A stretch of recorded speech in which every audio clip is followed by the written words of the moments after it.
horror writer in history. Even among entertainers, he's the 12th highest paid in the country, earning more than $30 million in a single year. And that's all because his mind works this way. A man screams, and this rat jumps into his mouth and gets halfway down his throat. And if you can imagine, okay, not just the taste of it and the rear legs sort of kicking in air, but the feel of the whiskers way back in your throat as it sort of gobbles away at your soft palate. you know what? I'm completely grossed out. You've accomplished. I'm sorry. No, you're not. That's what you wanted to do. Yes. No, I'm not sorry. Have you ever gone to a psychiatrist? No.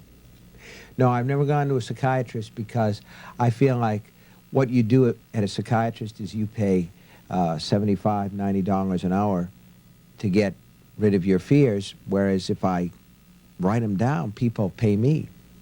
It's good. Since 1974, people have paid good money for 32 novels, 5 collections of short stories, 9 screenplays, and 1 nonfiction study of horror. Except for his birthday, the 4th of July, and Christmas, King writes for at least 4 hours every day. The ideas come and they have to be let out. That's all. They just have to be let out. All that stands between those ideas and the rest of the world are these wrought iron gates. King can afford to live anywhere, but the hometown of horror is Bangor, Maine. No, this is not happening. This is not happening. Bring me the ball. A vicious canine beast also lives here. Oh, he stole the ball. In Stephen King's world, Welsh corgis play basketball, and St. Bernards become demons, as in the movie Cujo. He wants to scare us. But what scares him? Everything that scares you, everything that scares anybody, that's part of the reason for, my instance, success. Is it true, or is this the kind of part of your humor to tell us that you sleep with a nightlight? So what if it is true? It's not hurting anybody. I tend to keep a nightlight on, but like anybody else, particularly if you're in a strange place, you don't want to stub your toe if you have to go to the bathroom It's in the not night. like anybody else. Trust me. No, it's like anybody else, or else I wouldn't be as successful as I am. Is this story that he sleeps with a nightlight? No, it's not true. Apocryphal? It's No, not true. No. Tabitha King is certain because she and her husband Stephen have been married for 26 years. There's a lot of mythologizing. Yeah, but he And created the myth. encourages it. Yes, he does. He does. He encourages it. Tabby keeps the monsters away, so when I'm around. That's true. Over the years, you have kept a lot of monsters away. They met and dated at the University of Maine at Orono. Tabitha is also a writer whose 7 novels take place in Maine and concern the war between the sexes. They have raised 3 children. They understand each other. Steve, we're here in a Chinese restaurant. What if this were a Stephen King place? Well, actually, Well, we know. We know, know. don't we? yeah, We know. because I wrote a The scene. fortune cookies would bleed. Right, and eyeballs would come out of them, and flies and deformed. I wrote the Chinese restaurant scene right in it. Yeah. It's been done, yeah. I don't find what he writes weird, and I don't find his You characters don't? weird, okay?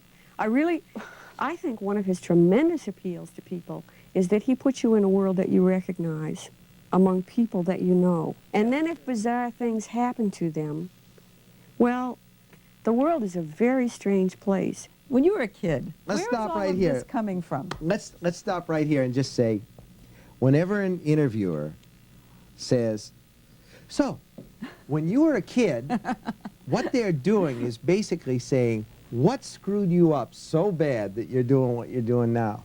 Nothing happened. I didn't used to light fires when I was a kid. Anything like that. Did you light fires when you were a kid? No, I didn't. Really, I didn't.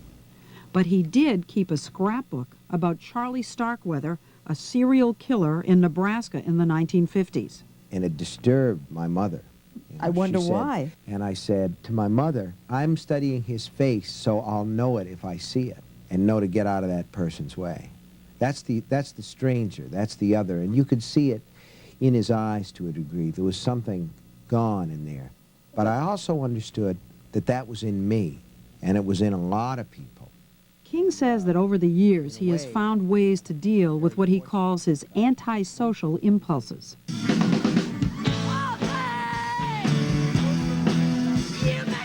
Since 1992, Stephen King has performed with the Rock Bottom Remainders, primarily a group of writers like Amy Tan and Dave Barry, who sing, sort of. He also loses himself in baseball. He even built $1 million Little League ballpark behind the house, affectionately known as the Field of Screams. Good job. Who's it, Leslie? And he loves his Harley. It's got 2 speeds, you know. It's got stopped and gone. You're kind of a kid. Yeah. Yeah. You kind of got arrested back there. What age are you, do you think, back there? I don't know. If I had to pick an age, I'd say probably a lot of me is 19. Did you ever seriously wonder about your sanity? As a kid, I worried about my sanity a lot. I think he worries about it excessively much. More than you? Yeah, a lot more than I do. There's a movie called The Snake Pit that he apparently watched when he was a child. In that movie, a woman goes crazy. She is insane, and I think it may have infected him with a belief that you can go insane quite easily. King was born in Portland, Maine in 1947. He remembers his childhood as being normal, if you consider his father's behavior normal. He just left. I was 2, and my brother David was 4, and he told my mother one night, he said, "Ruth, I'm going to go out and get a pack of cigarettes." And that was the last she ever saw of him. You And, never, ever heard from him again? Never heard from him again. Did you ever try to find him?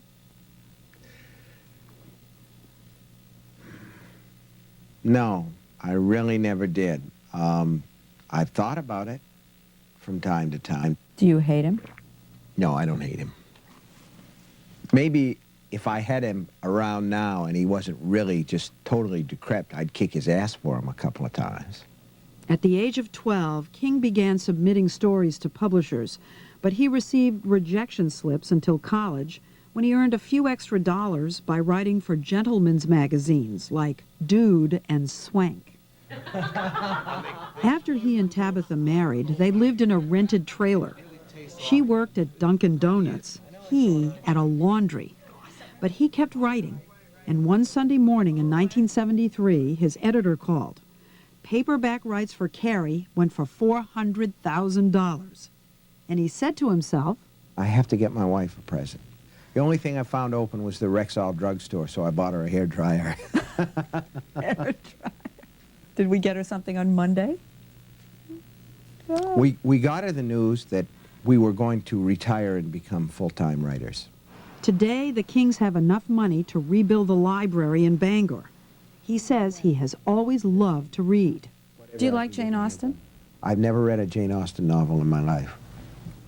Seen a couple of the movies. You don't put that on the air. Tolstoy. Did you have... I've never read Tolstoy. You've never read Jane Austen or Tolstoy? Never read Jane Austen or Tolstoy. The greatest novelists. I've read most of what Dean Koontz has written, though.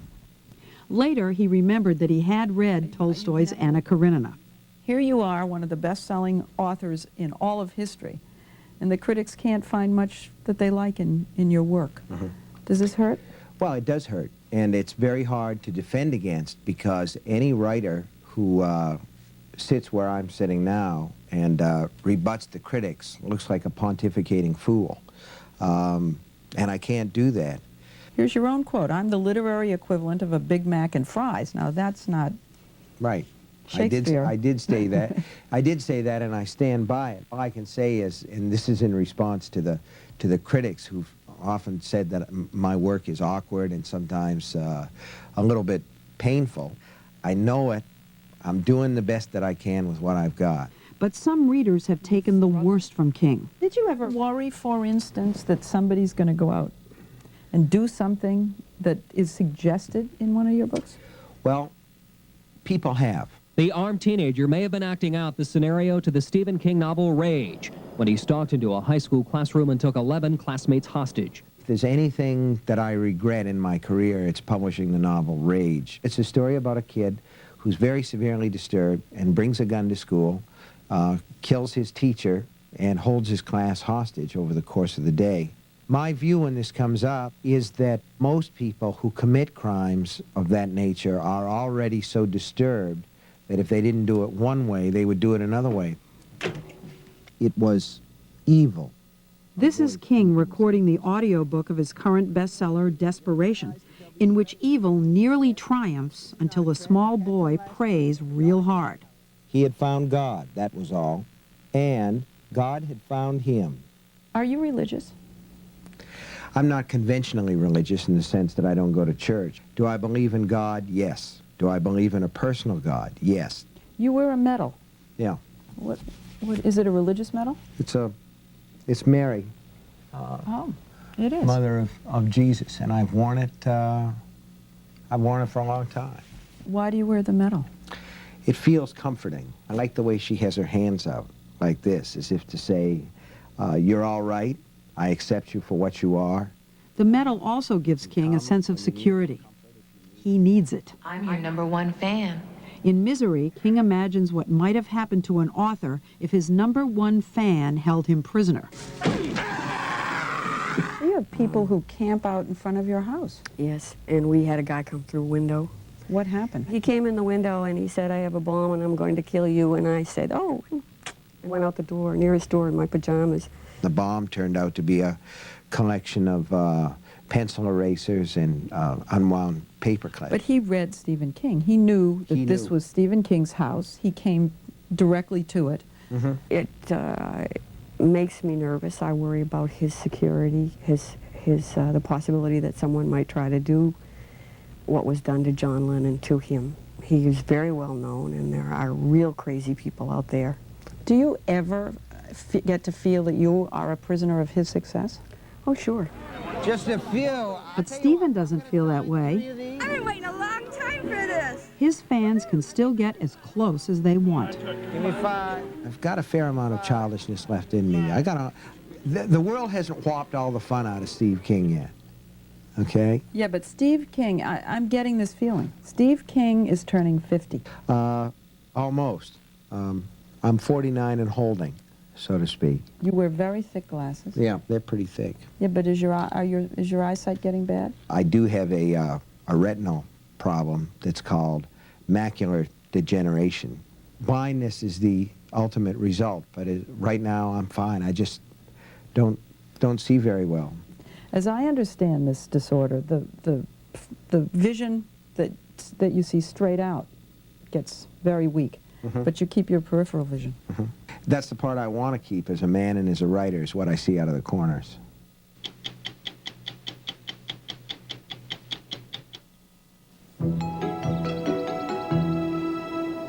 Two hundredths of a second. News Special Report Monday at 10.